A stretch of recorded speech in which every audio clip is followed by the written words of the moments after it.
Morning sunlight streamed through the tall windows of Lincoln High School, catching the dust that hung in the air above rows of scratched desks and half-open backpacks. The bell had just rung, and the soft murmur of students finding their seats filled the music room. At the front stood Mr. Kellen, the orchestra director, a man whose patience often ran thinner than the strings of the instruments he tuned. "Let's settle down, people," he said, clapping his hands. "We have auditions today for our winter recital. I hope you all practiced, because I'm grading both performance and composure." His tone carried the kind of authority that made students straighten in their seats. The winter recital was a big deal at Lincoln High. Parents, local press, and even the district superintendent attended every year. For most students, it was a chance to shine. For others, it was just another reminder of who belonged and who didn't. Near the back of the room, Malik Thompson, a quiet junior with short curls and a faded grey hoodie, adjusted the worn violin resting across his knees. He'd been in orchestra for less than a semester, and most of his classmates hadn't figured out why he'd joined. "Thompson," a voice whispered from 2 seats over. "You sure you're in the right class?" Malik didn't look up. He recognized the voice. Trevor Cole, a senior who treated orchestra like it was his personal stage. Trevor played the cello and had been the school's golden boy for 3 years running, collecting awards and compliments from every teacher in the department. "I'm good," Malik said quietly, tightening his bow. Trevor smirked. "You sure?" Violin's not exactly street music. A few students nearby laughed under their breath. Mr. Kellen didn't notice. He was too busy arranging sheet music on the piano. Malik stayed focused, his fingers moving methodically along the neck of the violin. He had practiced every night for months, quietly, alone, while his mum worked late shifts at the hospital.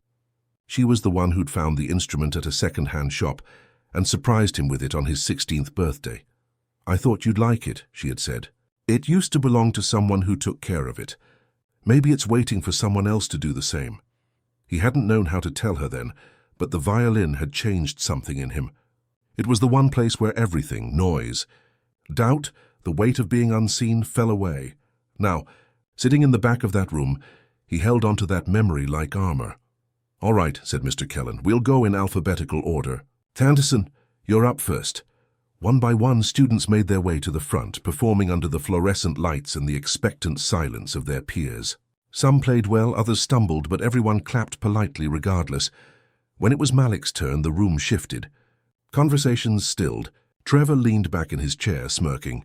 "Thompson," Mr. Kellen called. "You're next." Malik stood, his palms slightly damp. The violin felt heavier than usual as he carried it to the center of the room. He adjusted the music stand and took a deep breath. "What will you be playing?" the teacher asked. "Ave Maria," Malik said quietly. A few students exchanged looks. One girl whispered, "Isn't that kind of ambitious?" Mr. Kellen nodded curtly. "All right. Go ahead when you're ready." Malik raised the violin to his chin and placed the bow across the strings. For a brief second, he hesitated. The room felt too big, the air too tight. He could hear his heartbeat louder than anything else. Then in his mind he heard his mother's voice, "Play like no one's watching."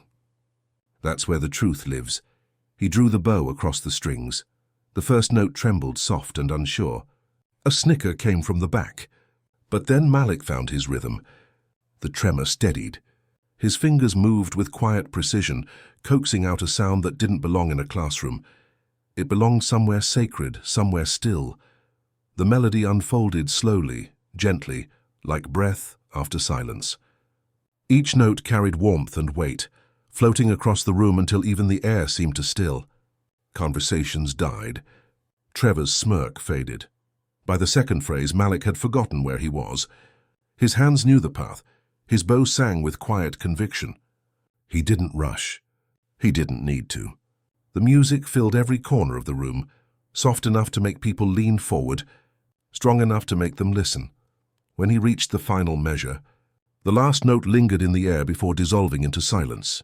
No one spoke. Malik lowered his violin, his hands trembling slightly.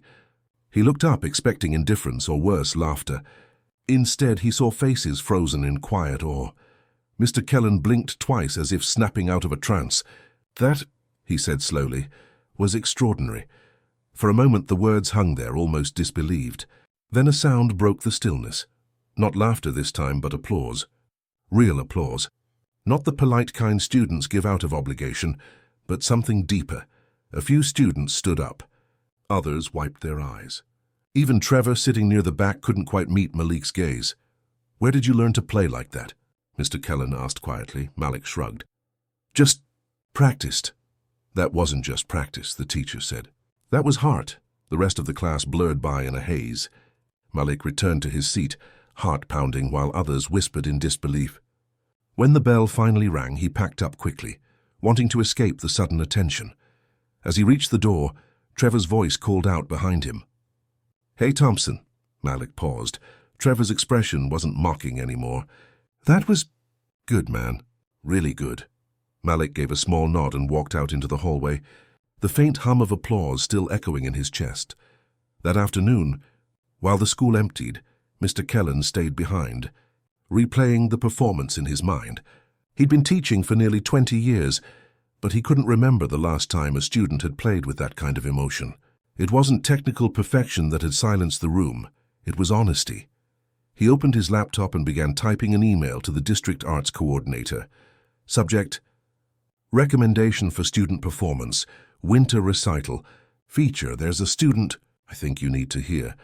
The next morning, Malik arrived at school early. The hallways were quiet, lockers still closed, the air faintly smelling of wax and coffee. He made his way to the music room, where he found Mr. Kellen adjusting sheet music on the piano. "Morning," Malik said softly. "Morning, Thompson," the teacher replied, glancing up with a smile. "I've started something, you know." Malik frowned. "What do you mean?" "The entire staff's been talking about your performance yesterday. I got an email from the principal. They want you to play at the winter recital, not as part of the orchestra, but as a soloist." Malik froze. "A soloist?" "You earned it," Mr. Kellen said. "But I need to ask, are you ready for that kind of attention?" Malik hesitated. "I just wanted to play." "That's exactly why it worked," the teacher said with a smile. "People felt what you played. They didn't just hear it." Malik nodded slowly, unsure whether to feel nervous or proud. As he left the room, he passed a group of students from the choir department, whispering to each other. He caught fragments of their conversation. "That's him, the violin guy. He made Mr. Kellen cry." No way. For the first time since he'd joined the class, no one looked past him. That night, back home, Malik told his mother about the recital. She smiled, setting down the dinner plate she was holding. "You're going to be fine," she said. "You play with truth, and truth never goes unnoticed for long." He smiled softly. "I don't know about that." She reached across the table and squeezed his hand. "I do." As the days passed, word spread quickly. The violin boy, as students called him, had become something of a quiet legend. Even teachers from other departments dropped by during rehearsal breaks to listen through the door. Still, Malik stayed humble. He practiced the same way he always had, alone, focused, not for praise but for peace. On the morning of the recital, the auditorium was packed. Parents filled the seats, the hum of conversation filling the air. Backstage, Malik stood quietly, violin in hand, trying to steady his breathing. Mr. Kellen approached, placing a hand on his shoulder. "You ready?" Malik nodded. "Yeah, good," the teacher said. "Remember, don't play for them. Play for you." When Malik stepped onto the stage, the light hit him hard, bright and blinding. He could barely see the crowd, but he didn't need to. He lifted the violin to his chin, took a breath, and began to play. The first note rose softly, pure and trembling, and from that moment on, the auditorium was his. The winter recital began like every other school event, with chatter, shuffling papers, and polite applause that never seemed to reach the heart. The auditorium buzzed with nervous energy as parents, teachers, and students filled the rows of folding seats. On stage, the choir performed their opening number, the jazz band followed, and the orchestra prepared quietly behind the curtain for their part. Backstage, Malik Thompson waited, his violin resting against his shoulder. He could feel every heartbeat pulse through his fingertips. His palms were cold, but his mind was strangely calm, like he had already lived this moment 100 times before in his small bedroom at night, practicing while the city outside murmured to itself. "Malik," said Mr. Kellen, the orchestra director, walking up beside him. "You're closing the first half. That means you'll have the whole crowd's attention." Malik nodded, barely speaking. "Okay." The teacher gave him a reassuring smile. "You've earned this, son. Play the way you did that day in class. Don't perform for them. Just share it." A student volunteer peeked through the curtain. "We're up next." The orchestra filed out, taking their seats under the bright stage lights. The students' faces looked paler than usual under the glow, their instruments reflecting the warmth of the spotlights. Malik stood near the back until his cue. The program had listed him simply as Special Performance, Violin Solo by Malik Thompson. It didn't mention that he was new to the program, that most of the school hadn't known his name until a few weeks ago. It didn't mention that some of those same classmates had laughed when he first joined. As the orchestra finished their final ensemble piece, the room erupted in polite applause. Then, Mr. Kellen stepped forward to the microphone. "Before we take our intermission, we have one more performance," he said. "A student whose audition reminded all of us what this program is really about." He turned toward Malik and nodded. "Please welcome Malik Thompson." The lights dimmed slightly as Malik walked to the center of the stage, violin in hand. His sneakers made almost no sound against the wooden floor. Somewhere in the audience, a whisper ran through the rows. "That's the new kid. That's the one who played in class." Malik adjusted the stand and took his place. The silence stretched, longer than usual, the kind that pressed against your chest. He lifted the violin to his chin and closed his eyes. When the bow touched the strings, a single trembling note filled the air, fragile, hesitant, but beautiful. It hung there for a moment, suspended like a breath no one dared to release. Then came the next note, and the next, each one stronger, steadier, until the melody of Ave Maria wrapped itself around the room like something sacred. Every sound in the auditorium disappeared. The coughs, the rustling programs, even the restless tapping of shoes. Gone. Only the music remained. Malik played from a place beyond fear or pride. Each note felt like something pulled from deep inside him, from nights spent practicing in the glow of a single lamp, from the silence after his father left, from watching. His mother worked double shifts, so he could have that second-hand violin. In those moments, he wasn't just a student performing for a grade. He was a story unfolding, one of persistence, of quiet brilliance waiting to be seen. Halfway through the piece, his bow caught the light just right, and for an instant, the reflection glimmered across the auditorium ceiling. The sound deepened, fuller, richer, as if the violin itself remembered every hand that had played it before. People began leaning forward, drawn in without realizing it. Parents held their breath. Teachers who'd come only to support their own students forgot to check their phones. Even Trevor, the senior who'd mocked him weeks earlier, sat frozen in the front row, his mouth slightly open. By the final verse, Malik's music wasn't just filling the room, it was lifting it. There was something raw in it, something human. You could hear courage in the way his bow lingered before each transition, restraint in the way he didn't rush to impress. Every movement carried purpose, not performance. When the last note faded into silence, it felt like the world stopped moving. Malik lowered his bow and waited, unsure what to do next. The stillness stretched so long that he wondered if he had somehow failed. Then, somewhere in the middle of the audience, someone stood and began to clap. It started small, a few hands at first, hesitant, testing. Then it spread like a wave. The applause rose until the sound filled the auditorium, echoing off the walls. Some students whistled. A teacher wiped her eyes. The choir director was openly crying, and in the center of it all, Malik stood stunned, unsure where to look. When the lights came up, Mr. Kellen stepped onto the stage, placing a hand on his shoulder. "Take a bow, son," he said softly. Malik bowed, his heart thundering. The applause didn't stop. Backstage afterward, the chaos of congratulations felt unreal. Students rushing up to him, teachers asking questions, classmates who had never spoken to him before, telling him how much his music moved them. "Man, you killed it out there," one boy said, slapping his shoulder. "That was insane," said another. "I didn't even know violins could sound like that." Even Trevor came up, awkward but sincere. You, that was really good, Thompson. You deserve that spotlight, man. Malik just smiled faintly. Thanks. A few minutes later, as the crowd thinned, he slipped away to a quiet corner backstage. The noise of laughter and celebration faded behind him. He looked down at his violin, the same old second-hand one with the worn bridge and scuffed body. He ran a hand gently along the wood. His mother had told him once that old things carried stories in their bones. Standing there, he finally believed it. Malik. He turned. Mr. Kellen was walking toward him, his usual stern expression replaced by a smile. That, he said simply, was the most moving performance I've seen in 20 years of teaching. The superintendent wants you to play at the district gala next month. Malik's eyes widened. The district gala?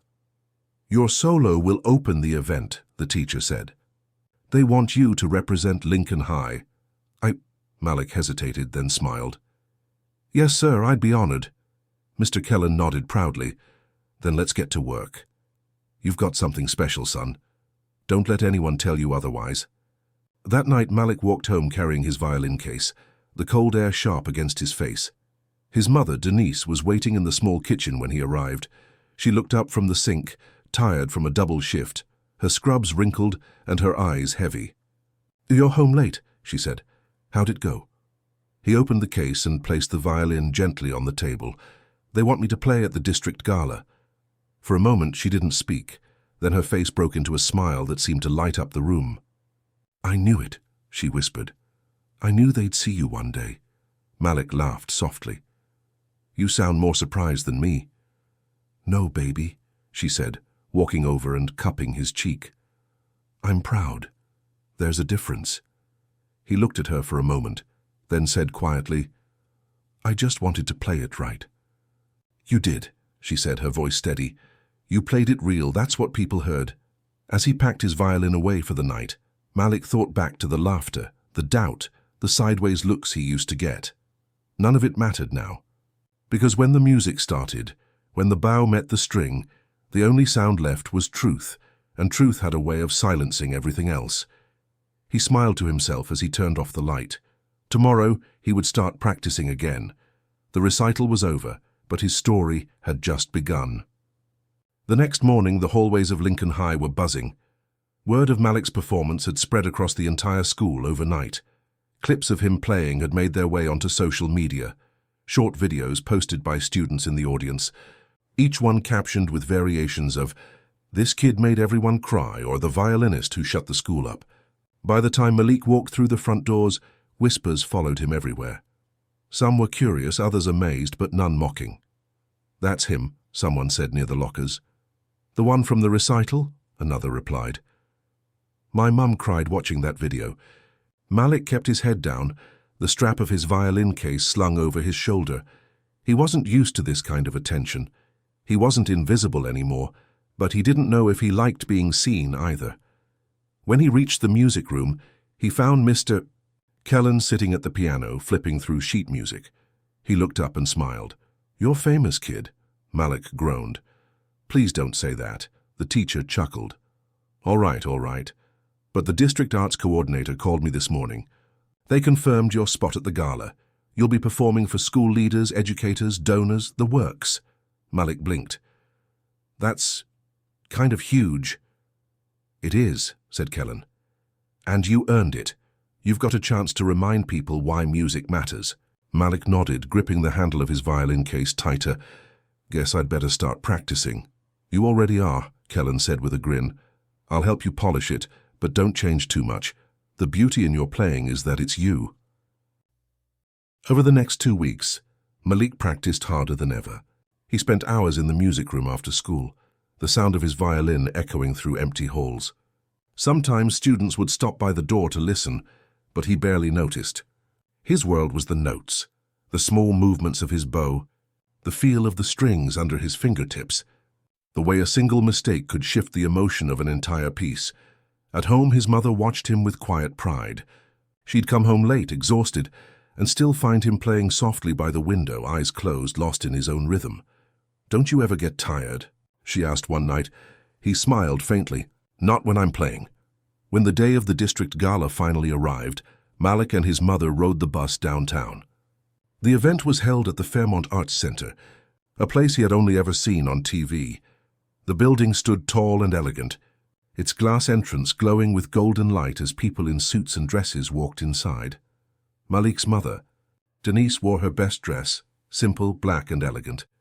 She walked beside her son, her arm looped through his. "I used to clean offices near this place," she said quietly. "Never thought I'd be walking in for an event like this." Malik smiled. "Guess we both got invited this time." Inside, the air smelled faintly of perfume and polished wood. The auditorium was grand. Chandeliers above, velvet seats below, a stage lit in soft amber light. Backstage, Mr. Kellen was already waiting, clipboard in hand. "You ready, Thompson?" Malik nodded. "As I'll ever be. You've got this," Kellen said. "Remember, don't play for perfection. Play for meaning." As the evening began, the stage filled with performers from across the district, choirs, bands, dance groups. Malik waited quietly in the wings, listening, feeling the pulse of the event through the floor. Then he heard his name announced. "Please welcome from Lincoln High School our featured soloist, Malik Thompson." Applause filled the room as he walked out under the lights. He could feel the weight of 100 eyes, but instead of fear, he felt something else, calm. The same kind of calm that always came when he held his violin. He nodded once to the accompanist and began. The opening note cut through the air like sunlight through a window. It was soft, vulnerable and human, the kind of sound that reached people where words couldn't. The piece was different this time. A medley he had written himself, blending classical phrases with his own improvised lines. It was haunting and beautiful all at once.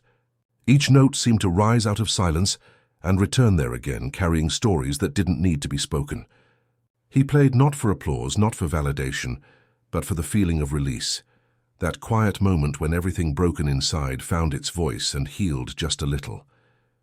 In the audience, Denise sat frozen. Her hands clutched the edge of her seat, her eyes shining. Around her, people leaned forward, mesmerized. You could hear the soft sound of someone crying quietly near the front row. Halfway through, Malik closed his eyes and let instinct take over. His bow glided effortlessly, his body moving in sync with the music. Every note was alive. It wasn't just technique, it was testimony. When he reached the final note, he drew it out softly until it vanished completely into silence. And again, that silence, deep, total, reverent. Then, the sound of applause. At first gentle, then thunderous. People rose from their seats. Some clapped, others wiped their eyes. A few just stood there, stunned. Mr. Kellen, watching from backstage, felt his chest tighten with pride. "That boy," he whispered, "just made history." When Malik bowed, he didn't see the crowd. He saw his mother. She was standing too, her hands pressed to her mouth, tears streaming down her face. After the show, as the crowd began to leave, people stopped him in the lobby. Teachers, local officials, even strangers. "You have a gift, son," said a man in a suit. "Don't ever let it go." "That was breathtaking," said another. "Do you study privately?" Malik shook his head. "No, sir. I just practice." When he finally found his mother, she pulled him into a hug before he could even speak. "How you played like your soul was singing," she whispered. "I've never seen anything like that." He smiled against her shoulder. "It was for you." Her eyes softened. "I know." As they left the auditorium together, Malik glanced back at the stage one last time. It looked smaller now, almost humble. Just a space with a few lights and a microphone. But to him it had been something sacred, something that had changed his life forever. Outside, the night was cool and quiet. The city lights shimmered in the distance, reflected in puddles along the street. Malik carried his violin close, the old case worn but strong. "Mom," he said as they waited for the bus, "yeah? You ever think people only see what they expect?" She looked at him for a moment, then smiled. "All the time. But when someone shows them something real, they can't forget it." He nodded, gazing out at the streetlights. "Then maybe that's what music's for." Denise placed a hand on his shoulder.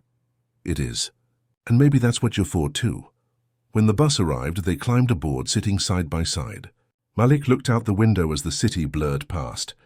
The same city he'd always known, but somehow different now, somewhere deep inside. He realized that what happened on that stage wasn't about proving himself. It wasn't about erasing the laughter or changing anyone's mind. It was about truth, his truth, finding its way into the world. And like the last note of a song, it lingered in the air long after the sound had gone. The weeks after the district gala changed everything for Malik Thompson, not because of fame or attention, but because of what people began to see when they looked at him. He wasn't the quiet kid with the violin anymore.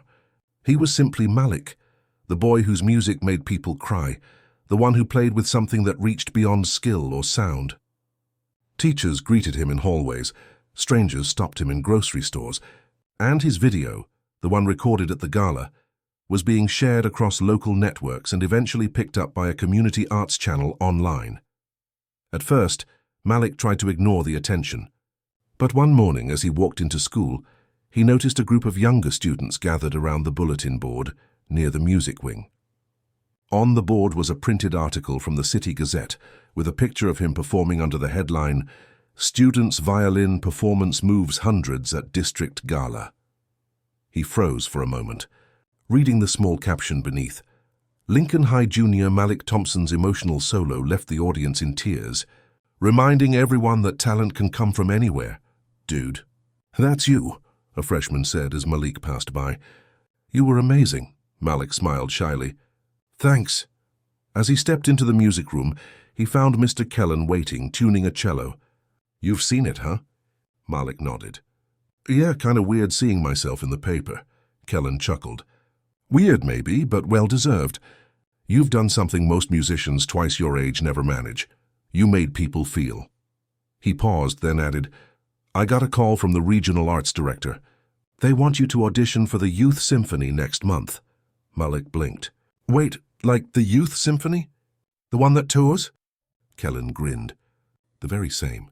They're impressed, Malik, and if you get in, that's not just a scholarship opportunity, it's a doorway." Malik stood there, his heart racing.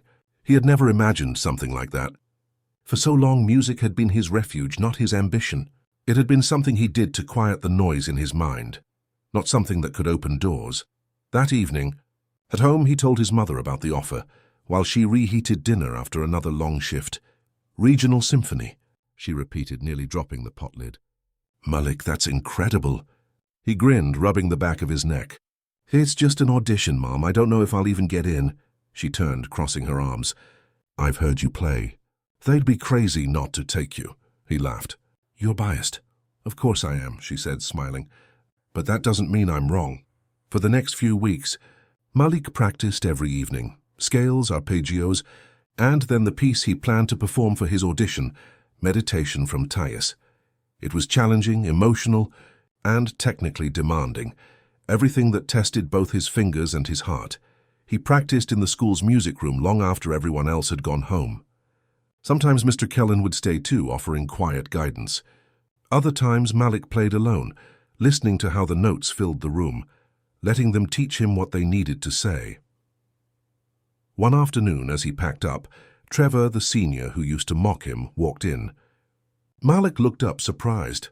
"Hey," Trevor said awkwardly. "Got a minute?" "Sure." Trevor shifted his weight. "Listen, I owe you an apology. I wasn't exactly nice when you joined orchestra." Malik gave a small smile. "You weren't the only one." "I know," Trevor said. "But still, it was messed up. I thought I had you figured out. Then I saw you play and, man, I felt small. Not because you're better, but because you care about it more than anyone I've ever met. You changed how people look at this program, how I look at it." Malik nodded slowly. "Thanks, Trevor. That means a lot." Trevor smiled faintly. "You gonna tell me what piece you're auditioning with?" "Meditation from Thais," Malik said. Trevor whistled. "Bold choice." "Yeah," Malik said. "Feels right." When the day of the audition came, the Regional Arts Center felt huge. Marble floors, high ceilings, the faint echo of instruments warming up from different rooms. Malik sat outside the audition hall, his violin case balanced on his lap. His hands were steady, but his heart was racing. He glanced at the list of other names, students from top prep schools, kids who had been taking private lessons since kindergarten. Their polished instruments and confident voices filled the waiting area. Malik's violin, with its worn edges and faded varnish, looked out of place among them.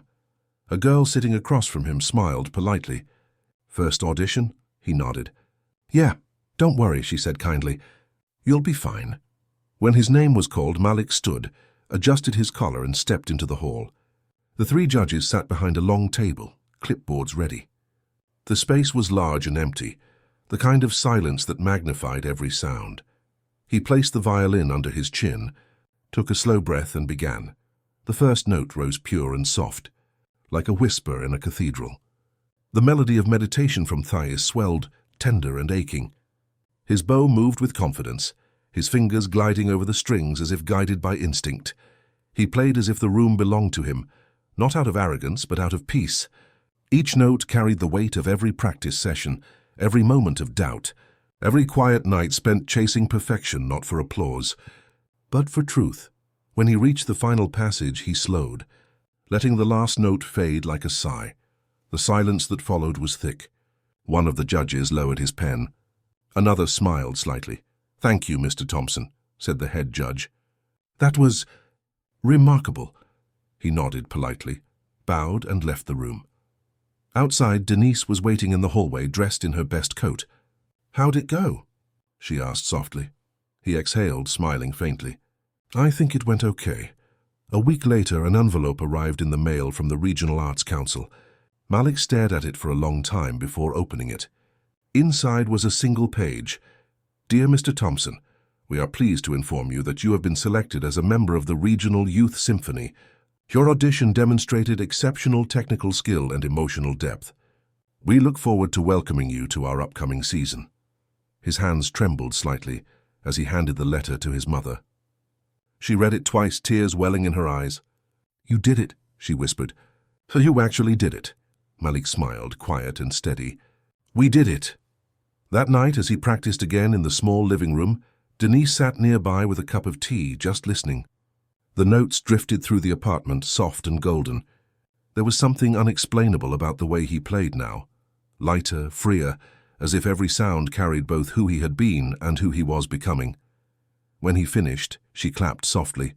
"Still brings tears to my eyes," she said. He smiled. "Then I'm doing it right." As the music faded into the night, Malik realized something simple but profound. The laughter, the doubt, the stares had all been part of the story. Without them, he might never have picked up the violin that way, never have played from the place inside him where truth lived. And when truth turns into music, it has a way of healing everything, even the parts that once hurt.